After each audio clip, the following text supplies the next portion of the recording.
Hello friends, welcome to our YouTube channel TSP classes. तो कैसे हैं आप सब? आई होप आप लोग बिल्कुल ठीक होंगे। तो चलिए आज की वीडियो में हम डिस्कस करने वाले हैं यूपी डीएलएड थर्ड सेमेस्टर का जो आपका पेपर 2 है, यानी समावेशी शिक्षा। उसकी चैप्टर 2 की क्लासेस चल रही हैं, उसी की आज ये अगली क्लास है। तो चैप्टर 2 जो है वो बहुत लेंदी है, इसलिए और चीजें ऐसी है ना कि आपको कंफ्यूज कर देंगी, इसलिए हम एक एक टॉपिक अच्छे से पढ़ते हुए चल रहे हैं, ठीक। और बाकी मुझे तो लग रहा है कि आप लोग पढ़ाई नहीं कर रहे हैं, क्योंकि ना तो कोई कमेंट कर रहा है, ना कोई बच्चा जो है लाइक कर रहा है, ठीक है। और इसके पहले एग्जाम टाइम तो बच्चे एक्टिव थे, लेकिन अब तो लगता ही नहीं कि बच्चे पढ़ाई कर रहे हैं ना। तो अगर आपको समझ में आ रहा है या चीजें नहीं समझ में आ रही हैं, तो आप क्लास करते हैं तो कुछ भी पॉजिटिव निगेटिव अगर कमेंट करेंगे तो भी तो हमें पता चलेगा ना कि हाँ, आप लोग को क्या चीजें दिक्कत आ रही हैं, क्या कैसे। जैसे एक बच्चा है, वो रेगुलर टेलीग्राम पे क्वेश्चंस भेजते रहते हैं, तो वो मैथ्स के क्वेश्चन कराए जाते हैं ना। तो इस वजह से थोड़ा आप लोग का सपोर्ट रहेगा, तो फिर हम लोग और आगे अच्छी चीजें आपको प्रोवाइड कर पाएंगे, ठीक है। अगर चलिए अब क्लास की तरफ चलते हैं। अगर आप चैनल पे नए हैं तो चैनल को सब्सक्राइब जरूर करिएगा और अपने दोस्तों के साथ शेयर जरूर कर दीजिएगा। तो चलिए, अब हम आज पढ़ने वाले हैं आपके अस्थिबाधित बच्चे। तो हम लोग विशिष्ट बालक के बारे में पढ़ रहे थे, और विशिष्ट बालक के बारे में हम लोगों ने पिछली क्लासेस में पढ़ा है। उसके बाद प्रतिभाशाली बच्चे और मतलब बहुत धीमी गति से सीखने वाले बच्चे, अलग अलग तरह के प्रकार के जो बच्चे हैं, आपके विशिष्ट प्रकार के बच्चे की जो मतलब अलग अलग इसके अंतर्गत आते हैं, वन बाय वन हम उन चीजों को पढ़ रहे हैं। और आज हम पढ़ने वाले हैं आपके अस्थिबाधित बच्चे, ठीक। अस्थिबाधित बच्चे होते क्या हैं, ठीक। ये सब हम चीजें आज पढ़ेंगे, इनकी विशेषताएं क्या होती हैं, इनका शिक्षा कैसा होना चाहिए, ठीक है। तो चलिए, अस्थि बाधित बच्चे। तो सबसे पहले हम ये देखेंगे कि अस्थि बाधित का अर्थ होता क्या है, यानी अस्थि बाधित का अर्थ क्या होता है। तो इसका अर्थ ये होता है शारीरिक विकलांग, अपंग, चलन निःशक्त। कहने का मतलब ये है कि जो शारीरिक रूप से विकलांग है या अपंग है, मतलब उसके अंग में कोई मतलब कि दोष है, या वो चलने के काबिल नहीं है, इन सब बच्चों को अस्थिबाधित बच्चे कहा जाता है।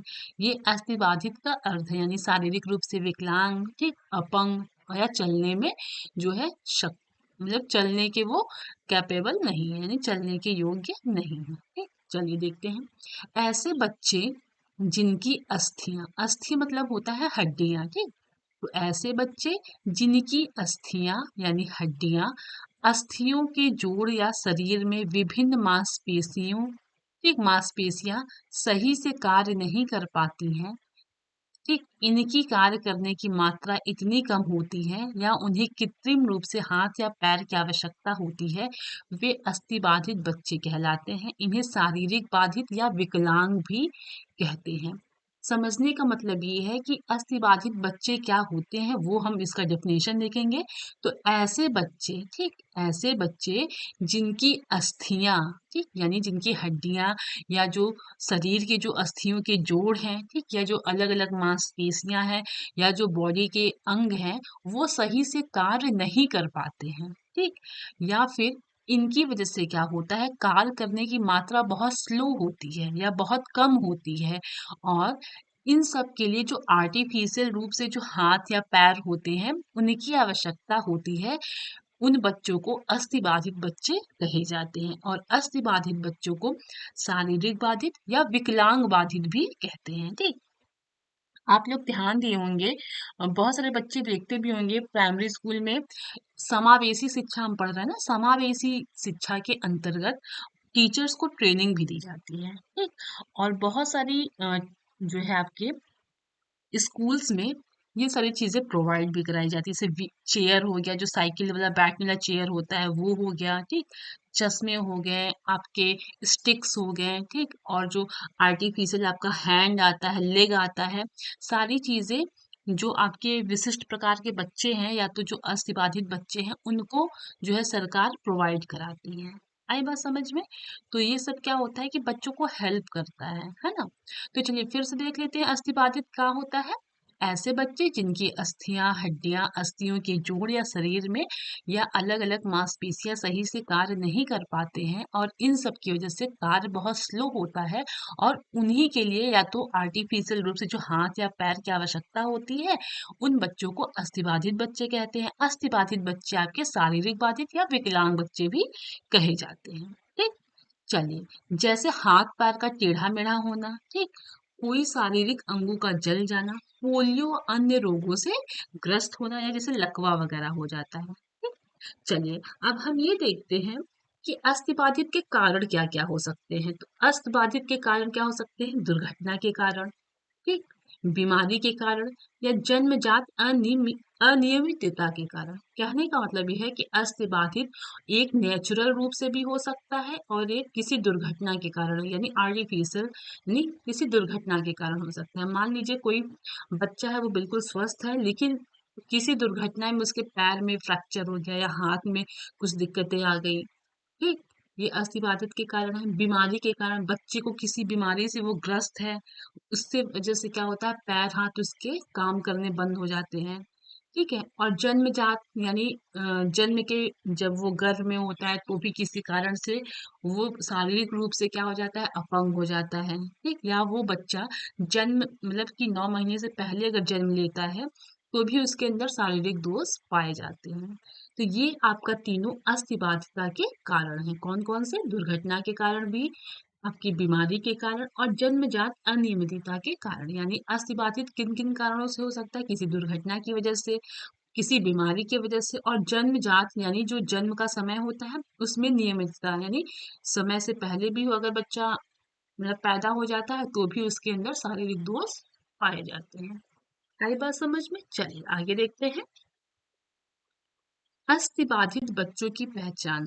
अस्थिबाधित बच्चों की पहचान कैसे करेंगे वो समझिएगा। तो उसमें क्या होता है, पहला है आपका शारीरिक अंगों पर सही से नियंत्रण ना होना। यानी जो शरीर के अंग हैं, अगर बच्चा स्वस्थ मतलब उसके अंदर कोई दोष है या वो अपंग है तो वो अपने बॉडी को कैसे कंट्रोल कर पाएगा, है ना। हाथ में या पैर में कुछ दिक्कत है तो जब बच्चा क्या हो कि शारीरिक अंगों पर सही से नियंत्रण नहीं कर पाता है तो वो अस्थि बच्चा ही कहलाता है। तो हम कैसे पहचान कर सकते हैं, अगर कोई बच्चा है उसके शारीरिक अंग सही से कंट्रोल नहीं हो रहे हैं तो वो अस्थि बच्चे होंगे, ठीक। लड़खड़ा कर चलना, कोई बच्चा अगर लड़खड़ा के चल रहा है तो वो अस्थि बच्चा होगा। हम इससे भी पहचान सकते हैं कि ये बच्चा कैसा है, अस्थि बच्चा है। चलते चलते गिर जाना, अब इन सब में पैरों में दिक्कत होगा इसलिए वो लड़खड़ा कर चल रहा होगा, ठीक। उसके पैर बहुत कमजोर होंगे इसलिए वो चलते चलते गिर भी सकता है, ठीक। अगला है आपका अंगों का असामान्य होना। यानी उसके जो बॉडी के पार्ट हैं उसमें जो है सामान्य ना होना। यानी एक मान लीजिए उंगली है तो किसी में उंगली 5 होती है तो किसी में 2 ही है या किसी में 3 है या एक हाथ के मतलब बाजू से ही किसी दुर्घटनावश कुछ हो गया हो तो वो ना हो। तो इन सब चीज़ों को कहते हैं अंगों का असामान्य होना। यानी अंगों में जैसे एक हाथ तो है दूसरा हाथ नहीं है तो ये क्या है, अंगों में असामान्य होना। तो जब अगर बच्चे के अंदर अंगों का असामान्य देखा जाएगा तो वो अस्थि बच्चा ही होगा। तो हम ऐसे भी पहचान सकते हैं, ठीक है। अगला है आपका शारीरिक अंगों की गतिविधि में नियंत्रण का अभाव। यानी जो उसके शरीर के अंग है उससे जो वो गतिविधि कर रहा है उसमें भी अगर कोई कमी पाई जाती है या वो किसी कारण से शारीरिक गतिविधियों को यानी वो शारीरिक अंग यानी जो शरीर के अंग है उन गतिविधियों को वह अच्छे से नहीं कर पा रहा है या गतिविधियों को कंट्रोल करने में कमी आ रही है तो भी वो अस्थि बच्चा ही होगा, ठीक। अगला है आपका चलने उठने व बैठने में समस्या होना, ठीक। चलने उठने व बैठने में समस्या होना यानी अगर बच्चा को चलने में उठने में या बैठने में समस्या हो रहा है तो भी वो अस्थि बच्चा ही होगा, ठीक है।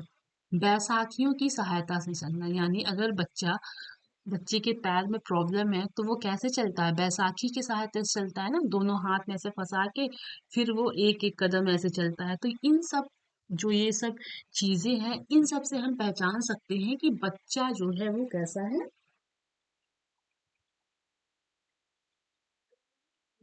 बच्चा कैसा है आपका? अस्थि बच्चा है। आई बात समझ में? अब हम ये देखेंगे कि अस्थि बच्चों की शिक्षा कैसा होना चाहिए। तो अस्थि बच्चों की शिक्षा का जो स्वरूप है, सबसे पहले तो क्या होना चाहिए? उपचार सुविधाएं प्रदान करना, यानी जो बच्चा है, जो बच्चे के अंदर जो भी कमी है, ठीक, उसको क्या करना चाहिए? सबसे पहले उपचार की सुविधा प्रदान करनी चाहिए। मान लीजिए कोई बच्चे के हाथ में प्रॉब्लम है।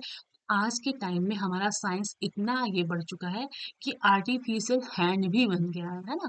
तो उस बच्चे को हाथ मतलब कि जो है ट्रीटमेंट दी जाए और मतलब उपचार किया जाए उसका, और उसको वो हाथ कृत्रिम रूप से उसको लगाया जाए। पैरों में दिक्कत है तो पैर में भी आजकल रॉड वगैरह डाल के कुछ ऐसा स्ट्रक्चर बना दिया जाता है कि वो बिल्कुल नेचुरली रूप से चलते हैं। हालांकि जैसे नेचुरल मतलब होता है उस हिसाब से तो नहीं हो सकता है, लेकिन हालांकि बहुत अच्छे स्तर तक, यानी बहुत उच्च स्तर तक यह कोशिश की गई है कि बच्चे के अंदर जो कमी है उस कमी को पूरा कर दिया जाए।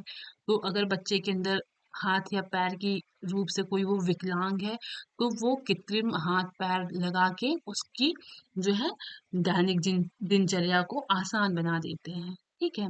और बच्चे में अगर मान लीजिए देखने में समस्या है या सुनने में समस्या है, तो इयरिंग मशीन आती है, हियरिंग मशीन आती है कानों के लिए, उसको प्रोवाइड कराते हैं, है ना?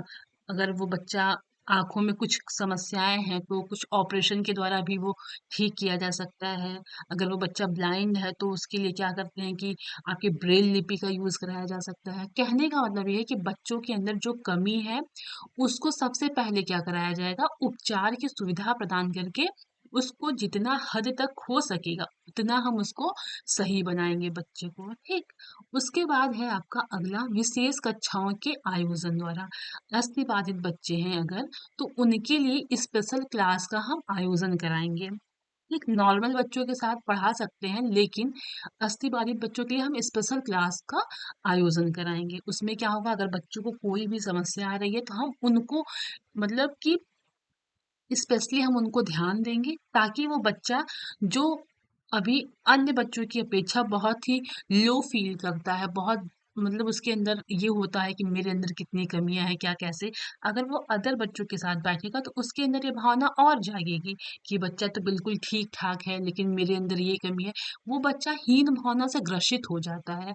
तो इसलिए कहा जाता है कि विशेष कक्षा का आयोजन करना चाहिए और विशेष विशेष स्कूलों का भी निर्माण करना चाहिए। आई बात समझ में? चलिए, विशेष स्कूलों का भी निर्माण करना चाहिए। इसके बाद है आपका अगला प्रशिक्षित अध्यापक द्वारा शिक्षण कार्य। अब ऐसे बच्चों के लिए कोई भी अध्यापक नहीं भेजे जाते हैं। ऐसे बच्चों के लिए ट्रेन्ड जो टीचर होते हैं आपको, यानी जो प्रशिक्षित अध्यापक होते हैं, उनके द्वारा अस्थि बच्चों को शिक्षा प्रदान की जाती है। आपके जो नॉर्मल टीचर होंगे वो क्या करेंगे? बस पढ़ाएंगे, उनको इतना ध्यान नहीं दिया जाएगा। लेकिन जो आपके ट्रेन्ड टीचर होंगे, प्रशिक्षित अध्यापक होंगे, उनको ट्रेनिंग दी जाती है कि अगर बच्चे के अंदर ये कमी है या इस तरह का बच्चा है, तो उसको आप कैसे पढ़ाइए, ठीक? उसको कैसे शिक्षा दीजिए, उसके साथ आप कैसा व्यवहार करिए, उसको मतलब उन टीचर्स को ट्रेनिंग दी जाती है, ताकि वो बच्चों के साथ घुल मिल के अच्छे से उसको शिक्षा दे सके, और बच्चे के अंदर जो भी समस्याएं हैं या जो भी उसके अंदर मतलब कि हीन भावना है कि मैं ऐसा हूँ, मेरे अंदर ये कमी है वो कमी है, तो टीचर ही ऐसा होता है कि क्या करता है कि बच्चों को उन सब चीजों से बाहर ले आ सकता है। इसलिए कहा जाता है कि प्रशिक्षित अध्यापक द्वारा जो है शिक्षण कार्य करवाना चाहिए, ठीक। अगला है आपका पाठ्यक्रम को आवश्यकता अनुसार बनाकर, यानी ऐसे जो बच्चे होते हैं उनके लिए ये नहीं कि सिलेबस हद से ज़्यादा दे दिया जाए, बिल्कुल नहीं। जितनी आवश्यकता हो, जितना लगे कि हाँ इतना ज़रूरी है आगे की क्लास के लिए या आगे के फ्यूचर के लिए, उतना ही बच्चों का सिलेबस होना चाहिए। ये अस्थि बच्चों की बात हो रही है। आई बात समझ में? अगला है आपका सहायक सामग्री प्रदान करके, यानी शिक्षा के विकास के लिए, यानी अस्थि बच्चों की जो शिक्षा का स्वरूप होता है उसमें बच्चों को क्या करना चाहिए? सहायक सामग्री भी प्रदान कर देनी चाहिए। जैसे मान लीजिए कि आपका दृश्य सामग्री हो गया, श्रव्य सामग्री हो गया या दृश्य श्रव्य सामग्री हो गया, इन सब चीज़ों को हम प्रदान करके भी बच्चों को शिक्षा दे सकते हैं और ये बहुत लाभकारी भी होता है। आई बात समझ में? अगला है आपका आर्थिक सहायता दिलवाकर, यानी स्कॉलरशिप वगैरह दिलवाकर भी हम बच्चों की शिक्षा को कंप्लीट करा सकते हैं, या बच्चों को मोटिवेट करने के लिए हम जो है आर्थिक सहायता दे सकते हैं। आर्थिक सहायता से यही मतलब है कि स्कॉलरशिप से, ठीक? बच्चों को स्कॉलरशिप दिया जाएगा तो बच्चे और मोटिवेट होंगे पढ़ने के लिए, है ना? तो चलिए आगे हम देखते हैं अस्थिबाधित बालकों की समस्याएं। देखिए, जो अस्थिबाधित बालक होते हैं ना, उनके अंदर सबसे बड़ी समस्या ये होती है कि उनके अंदर आत्मविश्वास का अभाव होता है, यानी उनके अंदर कॉन्फिडेंस नहीं होता, सेल्फ कॉन्फिडेंस नहीं होता है। उसका कारण यही है कि उनको पता है कि हमारे शरीर में ये समस्याएं हैं। वो बच्चा कितना अच्छा है, वो दौड़ सकता है, वो खेल सकता है, वो जैसा हो हर चीज कर सकता है। लेकिन जो अस्थिबाधित बालक होते हैं, उनके अंदर आत्मविश्वास की कमी होती है, ठीक? आत्महीन आत्महीनता की भावना, उनकी वो हीनता से ग्रस्त होते हैं। मतलब कोई भी बच्चा होगा, अभी आप ही लोग हैं, अगर आप लोग को कोई बीमारी हो जाती है ना, कुछ भी हो जाता है, तो आप लोग सोचिए, 1 महीने में अगर आपको कुछ हो गया, आप बीमार हैं, आप बेड पे पड़े हुए हैं, भगवान करे ऐसा कभी हो ना, लेकिन कभी-कभी कुछ फ़ीवर आ जाता है, मलेरिया हो जाता है, तो आप लोग को खुद 1 हफ्ते के लिए अगर बेड रेस्ट बोल देता है डॉक्टर, तो आप लोग खुद सोचिए आपको कैसा फ़ील होता होगा। और सेम यही कंडीशन सोचिए अस्थिबाधित बालक होते हैं, जिनको ये तो पूरी लाइफ वो उससे ग्रसित होते हैं। इसलिए आप लोग के सामने, या आप लोग के साथ, या आपके आस पड़ोस में जो भी बच्चे हैं, अगर इस टाइप के आपको बच्चे दिखे, तो आप उनको हमेशा मोटिवेट करिए, आप उनको हमेशा हेल्प करिए, आप उनको ऐसी शिक्षा दीजिए, या ऐसे उनको सपोर्ट करिए कि वो इन सब चीज़ों से बाहर निकल सके। एकाकीपन की समस्या, वो हमेशा क्या करते हैं कि वो उनको लगता है कि मैं अकेले हूँ, है ना? वो ग्रुप में जल्दी नहीं रहते हैं, अकेले-अकेले रहते हैं। तो हमें कोशिश करना चाहिए कि अगर हमारे साथ में, या हमारे क्लास में, कोचिंग में, कहीं पे भी अगर आपको ऐसे बच्चे दिखते हैं, तो उनका वो पूरा सपोर्ट करिए, ठीक? ना कि उनके अंदर जो कमी है उसका मज़ाक उड़ाइए। बहुत सारे लोग होते हैं, देखते हैं हम लोग, बहुत सारे बच्चे ऐसे हैं कि उन सब चीज़ का वो मज़ाक उड़ाते हैं। ऐसा बिल्कुल नहीं करना चाहिए, क्योंकि भगवान नहीं चाहता, मतलब कभी किसी के साथ कुछ भी हो सकता है। इसलिए आप दूसरों के साथ बिल्कुल अच्छा व्यवहार करिए, आपके साथ भी अच्छा होगा। अगर आप किसी का बुरा चाहेंगे तो आपका भी बुरा होगा, ठीक? तो जो अस्थिबाधित बालक होते हैं, वो उनके अंदर आत्मविश्वास की कमी होती है, वो आत्महीनता से ग्रसित होते हैं, उनके अंदर एकाकीपन की समस्या होती है, मतलब वो लोनलीनेस फील करते हैं, ठीक? तो ये आपके अस्थिबाधित बालक के बच्चों की समस्याएं थी। तो देखिए, कल की क्लास में हम पढ़ेंगे शारीरिक अक्षम या विकलांग बच्चे, ठीक?